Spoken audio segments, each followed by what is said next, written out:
another video. Pete, look at this right here.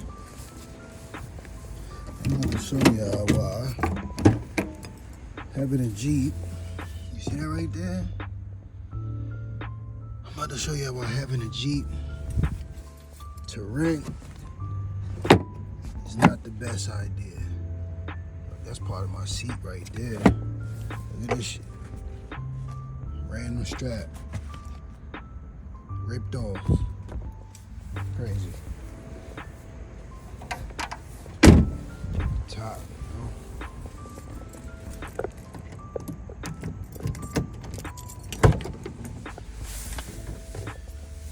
got little seat covers and shit here, you know. Not the best, but whatever.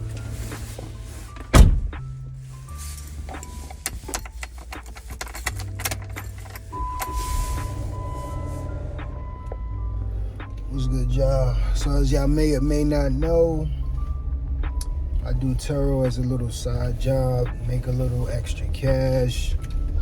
Got a couple cars on there. In particular, a Jeep Wrangler. Now this Jeep Wrangler I've had for 2 years now, and it's an issue, right? Why is it an issue? It's not an issue because it definitely does get booked. It gets booked, it gets rented. I have no issue with that, no problems with that.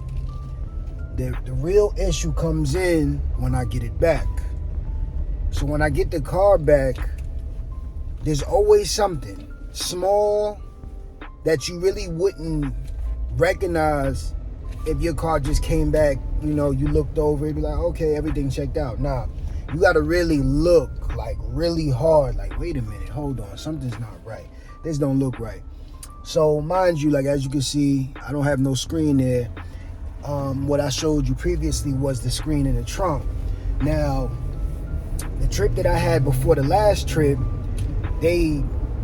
somehow there was bird shit on the top, like on the screen, which means they left the top open and just left the screen over the, you know, no top over the car, but like just left the screen out and left it there for a long period of time where a damn bird could come through and just shit on the top. You think they cleaned that? No. There was like 2 or 3 straps missing on the screen top. As you seen, I had one of them back there that was just ripped off. They just literally ripped off the whole strap and it was like, hey, it is what it is. And they took it down, right? They took the screen down. So I'm like, damn. I cleaned it first. Then I'm like, all right, well, let me put it back in there.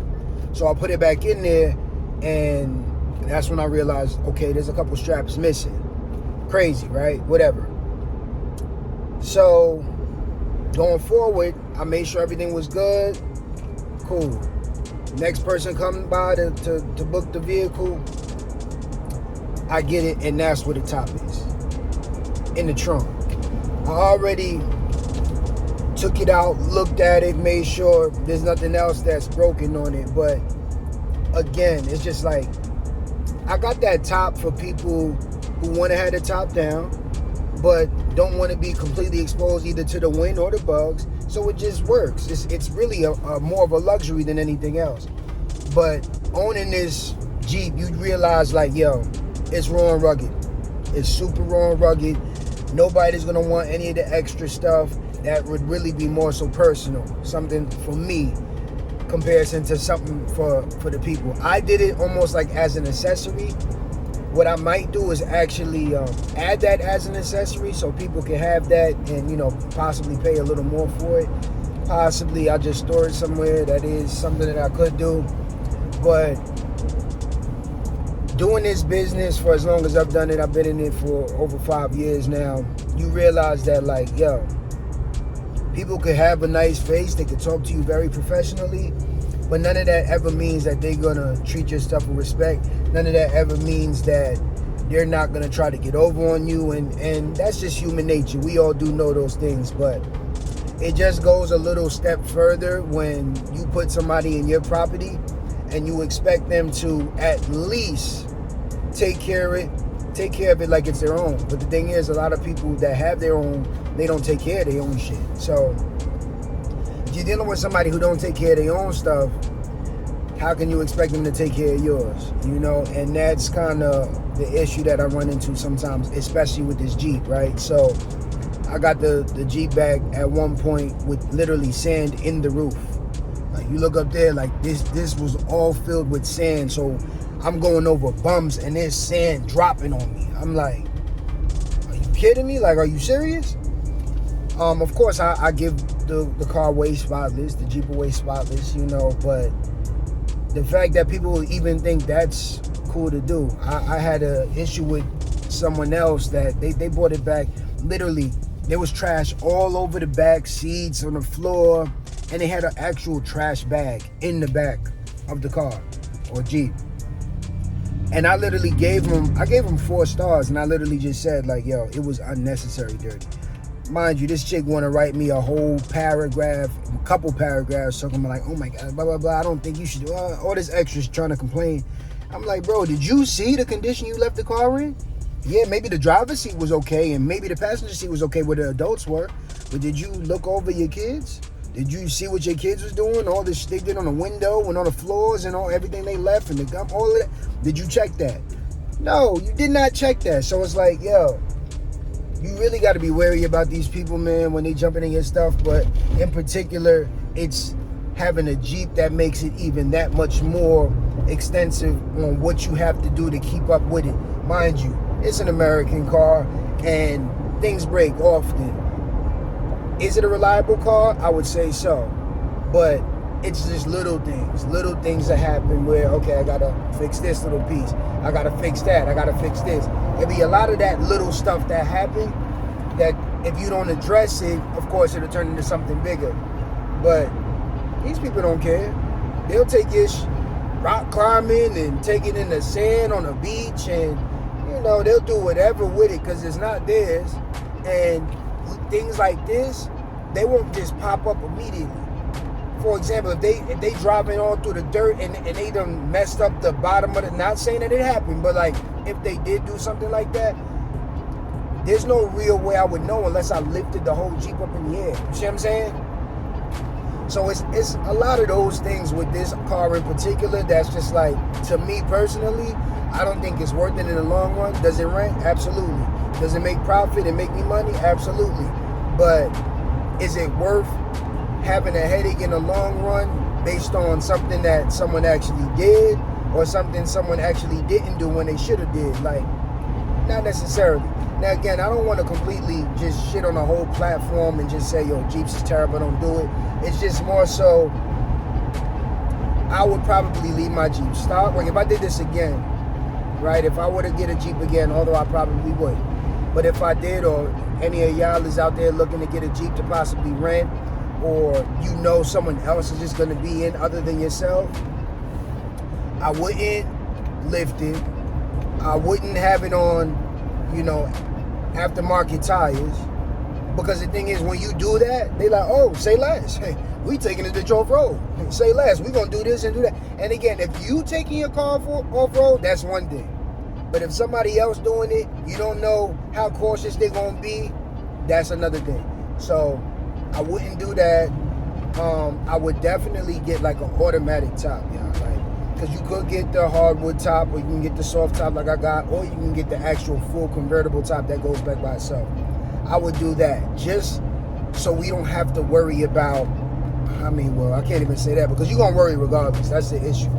You're going to worry regardless. It's too many pieces that break in this damn Jeep, yo. Like, that's the moral of this whole story. I know I might be rambling a little bit, but I'm just trying to give y'all clarity on, like, if y'all in the market and y'all thinking about making this move. I would say a Jeep would be definitely better off to be a personal vehicle for you if you're into those things. Me personally, I don't like Jeep enough for it to be my personal vehicle. I'll be honest. It's just, I'm not infatuated in sitting high and driving a quote-unquote SUV that can go off-road and stuff. Like, it's nice to have, but it's not like, oh yeah, this is my daily driver. I love it. I drive this every day, all day. That's not it for me. This was mainly for the business. And I did that because in my area, these rent very well. So do I regret that? Not necessarily. It's just you don't really know what it is that you're signing up with or signing up for when you get into one of these. And once you find out, it's like you left with a decision, like, would I do it again? Would I stick with it, or will I not? Me personally, I way rather a small SUV, maybe an economy car, maybe like a luxurious SUV, something like that, but like something with less moving parts that can break. Like, there's so many things, like look at it, like little things like this. Clips here could get damaged, broken. You see this right here, broken. When did that happen? I can't tell you when it happened. Because when I get the car back, I'm not necessarily just looking at that, like, oh, let me check my sun visor. You know, like, you can get marks and bits and pieces in the top. This piece over here, that can get, as you see it, well, you can't really see it there, but like, it's gotten scratched up because somebody put it on wrong. You know, the windows in the back. The windows in the back, like, if you wipe them with like a dirty rag or just a rag that's like not like very clean, it'll scratch. And then it'll make scratches on the plastic back there, which will screw up your whole visibility. It'll look terrible. That's what happened to my last time. So it's like little things like that go a long way in the ownership of having the car and actually being, you know, satisfied with what you're driving. Like, oh yeah, I'm cool. Like, nah, people scratching the windows and bending the frame. I ain't even show y'all that.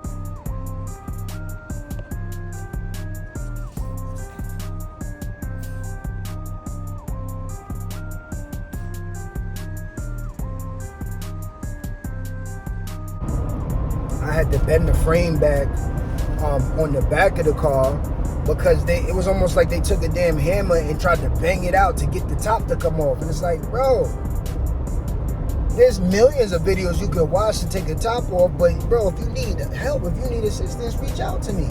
You know, I try to give my people as much information as I can up front, but sometimes they still do other shit amongst themselves. And it's just like, bro, if it's that hard, obviously you're doing something wrong.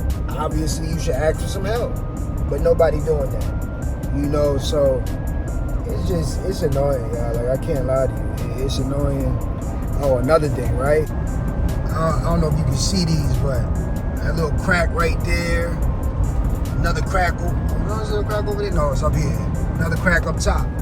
Because the Jeep sits so upright and it's like boxed and a squared vehicle, these fucking windshields chip every single day, damn near. You know, this is not my first windshield that I already replaced, but they just crack so easily because they're just, if you're behind anybody or anything, it's hitting. It's not gonna coast over your windshield. It's literally gonna hit it, direct impact, and now you gotta replace the windshield. And 9 times out of 10, it probably wasn't you even driving.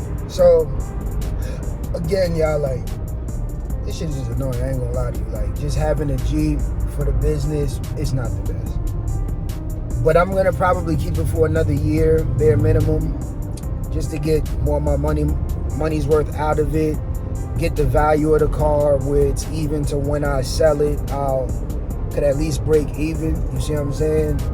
Because right now, if I were to sell it, it would be a loss. Because, you know, I can still get more out of it. I could definitely still get more out of it. So I want to at least wait until then, flip it, get something else for the business, and do it that way. And, you know, we'll see how that goes. But yeah, man, that's just the moral of the story. Is like, if you're looking to get a Jeep, I would say definitely get a Jeep for personal use.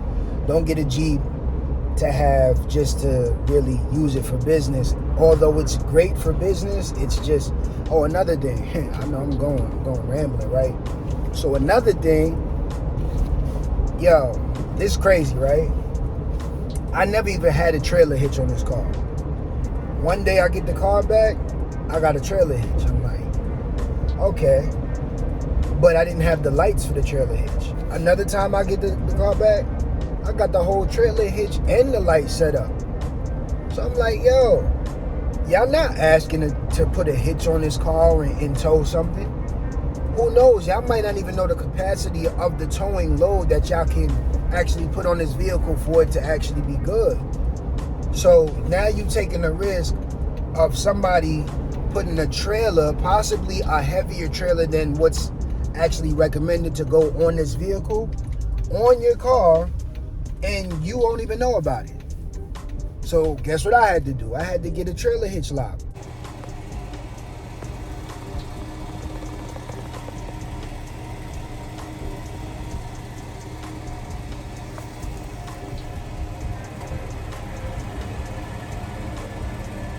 So nobody could just straight up come through and put a fucking, a trailer on my car without me knowing. You see what I'm saying? But it's like, I didn't think about that initially because I didn't even have a trailer hitch. I didn't have a trailer hitch. I didn't have no lights for the trailer. I had nothing. So the fact that obviously two different people who had the vehicle came through, let me add this. Oh, it don't got lights? Let me add this. Put it on, and they towing stuff. So it's like they put it on just for me to close it out because I'm not using that. I'm not using a Jeep Wrangler to tow things. If I absolutely positively needed to, yeah, it's cool to know that I could do it, but I'm gonna book a truck. I'm gonna give me a truck that's actually durable and used for those type of things. I'm not gonna use my Jeep. You see what I'm saying? Because that's not what I bought it for. You feel me? It's not what I bought it for. So some people might disagree. Some people are like, hey, I tow my Jeep all the time. I feel you. That's you. You might have got it for that reason. Not me. So yeah, that's just my experience with owning a Jeep Wrangler. It's definitely been different, and I'm definitely trying to figure out what else I need to know that somebody else will potentially do, so I could just nip that in the butt real quick and not have to worry about it going forward. Because I still got to do at least another year with this car, at least another year to break even. And yeah, as long as I do that, I'm good. I don't have no issues. I don't have no problems. But yeah, if y'all in the market for one of these, just keep it as a personal car, straight up.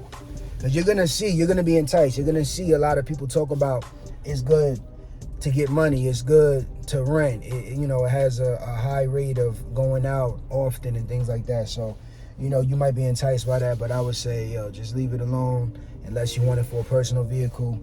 It's not worth the headache. It's not worth all the extra things you're gonna have to do to monitor people getting in and out of it. You see what I'm saying? I know if I stay on this video longer, I'll probably come up with some other stuff. Sand and, all types of, people won't take it to the beach. So it is what it is. But yeah, y'all, if y'all can relate, if y'all already got a Jeep Wrangler and y'all do rent it out too, get in the comment section below. Let me know y'all experiences. If it was similar to mine, could be worse, who knows? Like, even the pins for the doors. And took the pins for the doors out, never replaced them. They just left them somewhere. Lost the pins in the doors. Like, little shit, y'all. Like, little things add up. So yeah, if y'all had these challenges or struggles, in the comment section below, let me know. If you like this video, you already know. Make sure you share, make sure you subscribe, and just like that, I'm out of here. Peace.